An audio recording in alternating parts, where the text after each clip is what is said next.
La marche pour nos vies,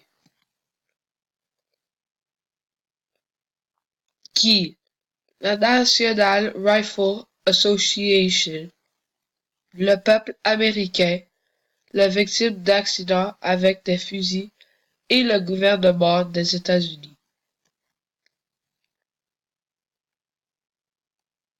Quoi? Des Américains décident de marcher dans les rues de plusieurs États pour réclamer un règlement plus strict pour les armes à feu. Pour que ceci se réalise, il faut que les personnes convainquent la NRA. Pour les personnes qui ne connaissent pas la NRA, c'est une association qui a pour but d'approuver les armes à feu aux États-Unis. Pourquoi?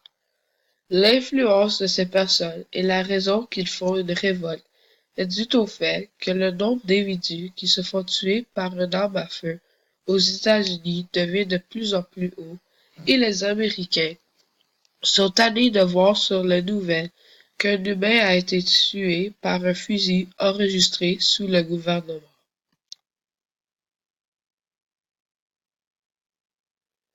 Conséquences. La possession d'une arme à feu fait partie d'un droit constitutionnel aux États-Unis. À cause du marché noir, le nombre d'armes vendues et les acheteurs sont inconnus. Il est estimé qu'un acheteur possède une moyenne de 17 armes chacun, présumément que c'est un petit nombre de gens qui achètent les armes. L'industrie des armes et la NRA sont convaincus qu'il faut s'armer pour des questions de sécurité, alors que depuis 30 à 40 ans, le taux de criminalité est en baisse. Plus de 30 000 personnes meurent chaque année par des situations impliquant des incidents avec des armes à feu et un tiers sont causés à dessein. Cependant, les 2 tiers de ces incidents sont des suicides. L'attrait des armes à feu est constant et n'a pas baissé au fil des ans.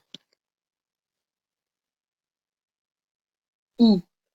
Aux États-Unis, plus précisément en Washington et plusieurs autres petites villes.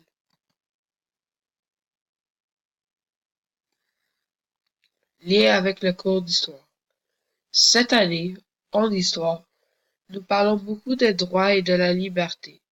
Cette actualité se classe dans ce concept historique parce que le gouvernement avait imposé une loi sur la disposition d'un fusil. Au fil des temps, des personnes pensent qu'avoir un pistolet t'aide à te protéger, et d'autres personnes pensent que posséder une arme à feu cause plus de meurtres et d'assassinats. Lien avec le passé.